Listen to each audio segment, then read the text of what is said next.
اب سعودی عرب اس راستے پر بڑھ رہا ہے.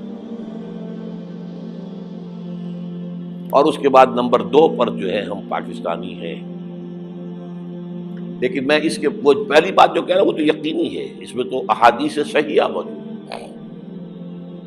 اگرچہ اس کے بعد پانسا پلٹے گا، پھر حضرت مہدی کا ظہور ہوگا، حضرت عیسیٰ کا نزول ہوگا، اور وہ گریٹر اسرائیل گریٹر گریو یارڈ بنے گا یہودیوں کا. ایک ایک یہودی قتل ہوگا اور دفن ہوگا. یہ بات میں ہونا ہے، میں پہلی بات پر کر رہا ہوں. وہ پانسا پلٹے گا جب پلٹے گا. ابھی جو سامنے ہے وہ کیا ہے؟ جس ملحمۃ العظمیٰ کہا حضور نے، جسے آرمگیڈون کہتے ہیں عیسائی. آرمگیڈون کی اگر کہیں جا کر آپ دیکھیں گے، آپ ڈکشنری میں مانی تو کیا لکھا ہے؟ A very big war which will be fought between the forces of evil and good before the end of this world. اس دنیا کے خاتمے سے پہلے خیر اور شر کی قوتوں کے درمیان بہت بڑی جنگ ہوگی. ارمجدون اسے کہتے ہیں عربی میں، اور آرمگیڈون اسے کہتے ہیں انگریزی کے اندر. اور یہ بائبل کی آخری کتاب کے اندر ہے، جو اس میں کہ مکاشفات یوحنا، ریویلیشنز آف سینٹ جان. یہ تو میں کہہ رہا ہوں یقین کے ساتھ، اور زیادہ دور نہیں ہے، آیا چاہتا ہوں. اس لیے کہ یہودیوں کا اور عیسائی جو کنزرویٹوز ہیں، نیو کنزرویٹوز، ان کا 5 نکاتی ایجنڈا ہے متفق علیہ، جس کے تحت کہ یہ جنگ صلیبی شروع کی گئی ہے. تو سن لیجئے آپ. آرمگیڈون نمبر 1، گریٹر اسرائیل قائم ہو جانا اس کے نتیجے میں نمبر 2، مسجد اقصیٰ اور قبۃ الصخرہ کو گرانا نمبر 3، وہاں 3rd ٹیمپل، وہ مسجد جو حضرت سلیمان نے بنائی تھی 1000 قبل مسیح میں، پھر برباد کی تھی نبوکدنضر نے، دوبارہ بنائی گئی، پھر دوبارہ ختم ہوئی 70 عیسوی تک گری پڑی ہے. ان کا خانہ کعبہ گرا ہوا ہے 70 عیسوی سے لے کر آج تک. ایک دیوار ہے ویلنگ وال، جہاں جاتے ہیں، روتے ہیں، پیٹتے ہیں، ماتم کرتے ہیں. وہاں وہ بنے گا 3rd ٹیمپل. اور نمبر 4، اس میں لا کر رکھا جائے گا تخت حضرت داؤد کا. یہ تخت کہاں ہے اس وقت؟ یہ لندن شریف کے اندر، جو ان کی پارلیمنٹ کا جو چرچ ہے، ویسٹ منسٹر ایبے، اس میں رکھا ہوا ہے. ایک پتھر تھا جس پر بٹھا کر حضرت داؤد کی تاج پوشی ہوئی، پھر حضرت سلیمان کی ہوئی، پھر وہ پتھر رکھ دیا گیا جب حضرت سلیمان نے بنایا ہیکل مسجد اقصیٰ، وہاں رہا وہ. ہر بادشاہ جو تھا یہودی اسی کے اوپر بٹھا کر اس کی تاج پوشی ہوتی تھی. سن 70 میں ٹائٹس نے گرایا اسے، ہیکل کو، وہ پتھر لے گیا، وہاں سے روم گیا، روم سے آئرلینڈ گیا، آئرلینڈ سے اسکاٹ لینڈ آیا، اسکاٹ لینڈ سے انگلینڈ آیا، اور اب وہ رکھا ہوا ہے 14ویں صدی عیسوی سے آج تک. وہ ویسٹ منسٹر ایبے میں رکھا ہوا، ایک کرسی کی سیٹ میں اسے بنا دیا گیا ہے تخت کی شکل میں. اب انگریزوں میں کوئی ملکہ ہو، کوئی بادشاہ ہو، جس کی بھی تاج پوشی ہونی اس میں ہو، یہ لا کر رکھا جائے گا 3rd ٹیمپل میں. اور اس پر یہودیوں کے خیال کے مطابق ان کا مسیحا آئے گا جو مسیح دجال ہوگا. عیسائیوں کے خیال کے مطابق حضرت عیسیٰ آئیں گے، وہ ہمارا بھی خیال ہے حضرت عیسیٰ آئیں گے علیہ السلام. بہرحال یہ تو بعد کی باتیں ہیں نا. اس وقت جو میں عرض کر رہا ہوں، عربوں پر بہت بڑا عذاب، اور پاکستان کا معاملہ البتہ یہ ہے، میں یقین سے نہیں کہہ سکتا. ہینگنگ ان دی بیلنس، ہو سکتا ہے اللہ تعالیٰ ہم پر رحم فرمائے، ہو سکتا ہے، اگرچہ اس کی کچھ شرائط ہوں گی. چمن کے مالک اگر بنا لیں موافق اپنا شعار، اب بھی چمن میں آ سکتی ہے پلٹ کر چمن سے روٹھی بہار، اب بھی ہو سکتی ہے.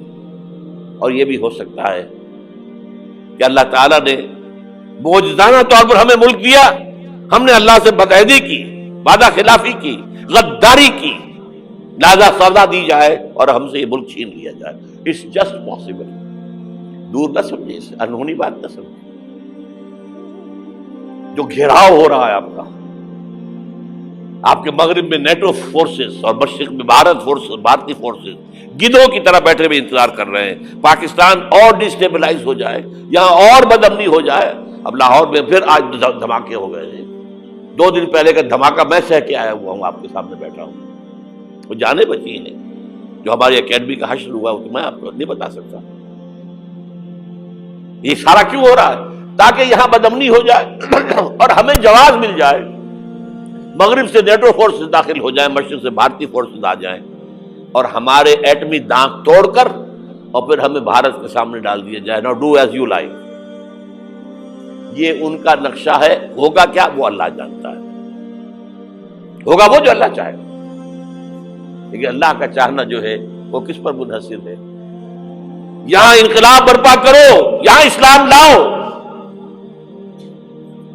اگر دھندوں میں لگے رہو گے تو وہ خود بخود نہیں آ جائے گا انقلاب.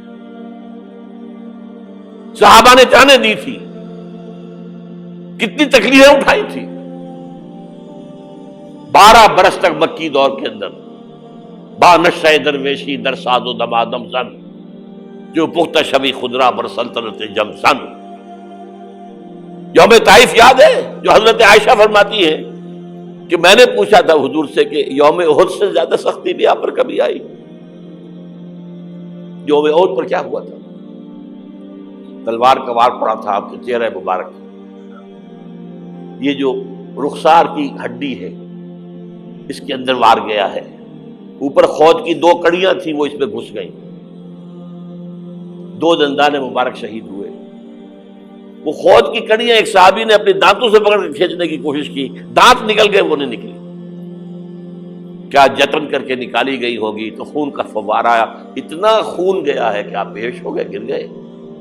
اور مشہور یہ ہو گیا کہ آپ کا تو انتقال ہو گیا، شہادت ہو گئی.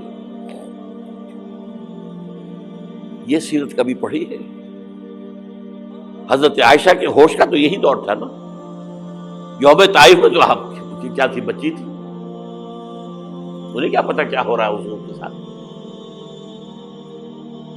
3 دن تک حضور مکے کی گلیاں اور وہاں کے اوباش لوگ پتھراؤ کر گئے تھے اس امید میں کہ شاید وہاں کا کوئی سردار ایمان لے آئے. تو یہاں تو ابو طالب بھی فوت ہو گئے. یہی دنیاوی سہارا تھا، خاندانی سہارا تھا ابو طالب کے ذریعے. اور گھر میں ایک دلجوئی کرنے والی رفیقہ حیات تھی، وہ بھی، ان کا بھی انتقال ہو گیا. آپ نے کہا یہ عام الحزن ہے. اب تو سب کو طے ہو گیا قریش کو کہ اب جیسے قتل کر دو. اسی لیے آپ گئے طائف. شاید وہاں کا کوئی بڑا سردار مانے ایمان لے آئے مجھ پر تو میں اپنا مرکز ادھر شفٹ کر دوں. 3 سے ملے ہیں، 3 نے وہ جواب دیے نکل جاؤ یہاں سے، میں تمہارے ساتھ بات بھی کرنے کو تیار نہیں. اچھا تمہارے سوا کوئی نہیں ملا تھا اللہ کو نبی بنا کر بھیجنے کے لیے؟ دیکھو جاؤ، میں بات نہیں کرنا چاہتا، ہو سکتا ہے میں بے عزتی کر بیٹھوں، اور واقعی تم اللہ کے نبی ہو تو میں مارا جاؤں گا. جاؤ جاؤ جاؤ. یہ سلوک محبت کے ساتھ ملا. اور پھر چھوکروں کو، اسٹریٹ ارچنز جنہیں آپ کہتے ہیں، اشارہ کیا، خبر لو ان کی پتھراؤ ہو رہا ہے. ساتھ کوئی ہے ہی نہیں، ایک آدمی صرف، زید ابن حارثہ. اب سامنے سے پتھر آ رہے ہیں تو حضرت زید آگے آ جاتے ہیں، ڈھال بنتے ہیں. مجھے لگے پتھر حضور کو لگے، آپ پیچھے سے آ رہے ہیں. چاروں طرف سے تو ڈھال نہیں بن سکتا ایک شخص. جسم لہو لہا، خون جا کر جوتیوں میں جم گیا ہے، جوتی اتر نہیں دی. پھر وہاں سے واپسی پر جو دعا مانگی ہے، اللہم الیک اشکو ضعف قوتی وقلت حیلتی وہوانی علی الناس. اے اللہ تیری جناب میں فریاد لے کر آیا ہوں اپنے قوت کی کمی کا، اپنے وسائل کی کمی کا، اور جو ذلت و خواری ہو رہی ہے لوگوں کے سامنے. الا ملتقننی، مجھے کس کے حوالے کر دیا ہے؟ الا بعیدی یتجہمنی، یہ میرے اوپر ہجوم کر کے آ جائے، حملہ کرے. اور عدو من لگتا امرے، یہ دشمن کے حوالے میرا معاملہ کیا، جو چاہے کر دے وہ. لیکن پھر عبدیت غالب آتی ہے. ان لم یکن علی غضبک فلا ابالی. اللہ اگر تو ناراض نہیں ہے تو مجھے کوئی پرواہ نہیں. سر تقدیم خم ہے جو مزاج یاد میں آئے. مجھے اندیشہ یہ ہے کہ تو ناراض تو نہیں ہوگی. یہ تکلیفیں جھیلی ہے. سینکڑوں صحابہ نے جانوں کا نذرانہ پیش کیا ہے۔ احزاب کی جنگ میں فاقوں پر فاقے ہو رہے تھے، اور ان فاقوں کی حالت میں خندق کھودنے کا حکم ملا ہے۔ لوگوں کی کمریں دوہری ہو رہی ہیں، پتھر باندھے ہیں اپنے پیٹوں سے، اپنی چادروں کے ساتھ کس کر کمر دوہری نہ ہو جائے۔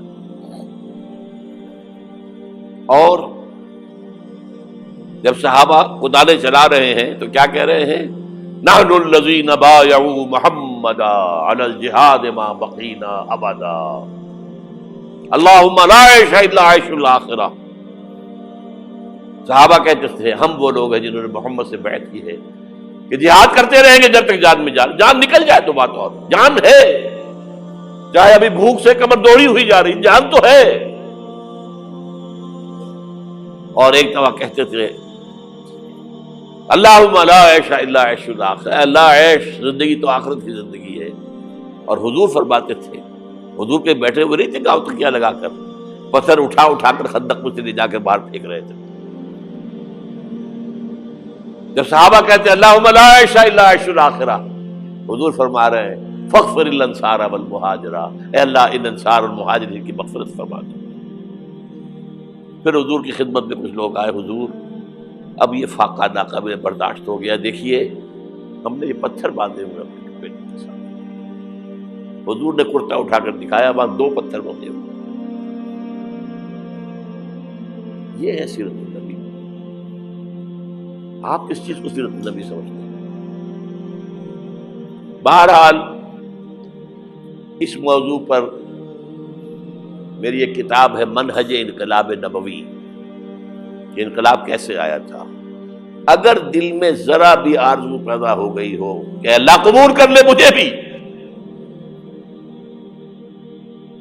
مجھے قبول کر لے اس کام کے لیے، تو وہ کتاب آپ کے لیے مسٹ ہوگی، اس کا پڑھنا۔